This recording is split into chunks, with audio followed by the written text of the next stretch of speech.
Well, many Minnesotans are familiar with Fort Snelling State Park. The historic fort was built in 1825. It was an active Army post for 120 years. Before named as a historic site, it opened to the public in the 1960s. And since then, countless school field trips have visited the historic site to learn about its history, one that goes back 10,000 years. Last month, a new permanent exhibit opened in the Fort Snelling Visitor Center. Many Voices, Many Stories, One Place. That's the name of it. And details some of the history of not just the fort, but also the land it's on. We sent Minnesota Live photojournalist Bill Middeke to the exhibit to give you a preview.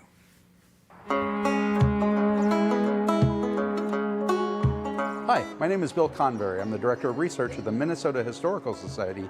We're here at the Visitor Center of Historic Fort Snelling in the new exhibit, Many Voices, Many Stories, One Place.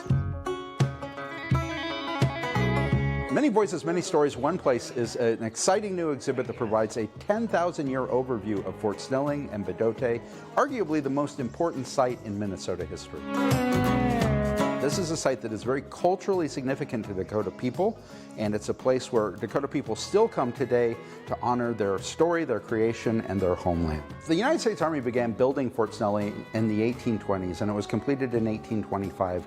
And this was a military post on the far frontiers of the United States. It was a post that was put together to keep the peace between Ojibwe and Dakota people, to facilitate the fur trade for the United States, and to project American power into the American frontier. This is a story about the United States Army, but it's also a story about the social life in a fort in the 1820s and 30s. And a very important part of that story is the story of enslaved people like Dred and Harriet Scott. The Army encouraged the use of slaves to serve the officers at Fort Snelling. And so enslaved people were actually at this fort even though slavery was illegal at the time in Minnesota. Because of this tension between slavery and free soil, a number of enslaved people at Minnesota were actually able to sue for their freedom in Missouri courts. This was an accelerant for the Civil War.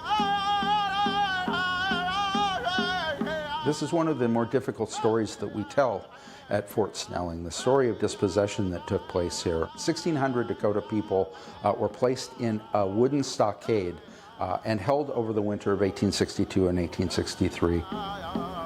We tell the story of the 25th United States Infantry, a regiment of African-American soldiers known as Buffalo Soldiers who served at Fort Snelling in the 1880s. These were very often enslaved people or the sons of enslaved people who joined the Army.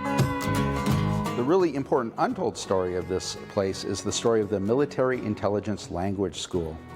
During the Second World War, military authorities realized that they needed young men and women who spoke Japanese in order to intercept documents and interrogate prisoners of war in the Pacific Theater.